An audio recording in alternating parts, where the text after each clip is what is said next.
একজন নতুন ফ্রিল্যান্সার হিসাবে কোন মার্কেট প্লেসে কাজ করা উচিত? লোকাল মার্কেট নাকি মার্কেট প্লেস? আর যদি মার্কেট প্লেস হয় তাহলে কোন মার্কেট প্লেস?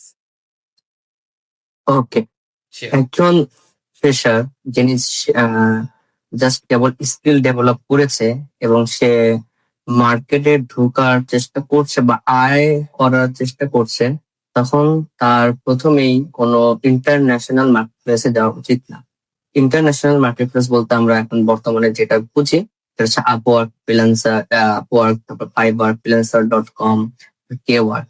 সো ওগুলোতে হচ্ছে যেটা হয়, আমি আগেই বলে দিয়েছি যে এটা ইন্টারন্যাশনাল। সো ওইখানে সারা বিশ্ব থেকে আপনার বিভিন্ন ট্যালেন্টেড মানুষজন আসে। সো তাদের সাথে অ্যাজ এ ফ্রেশার হয়ে আমাকে তাদের সাথে কম্পিটিশন যাওয়াটা সো ডিফিকাল্ট, রাইট? রাইট। তো সেজন্য যেটা করতে হবে, আমাদেরকে আগে কিছু ঢালাইয়ের ব্যবস্থা আছে, সেটার জন্য আমাদের লোকাল টাইম দিয়ে আমাদের কাজ করার স্টার্ট করাটাও এটা উচিত।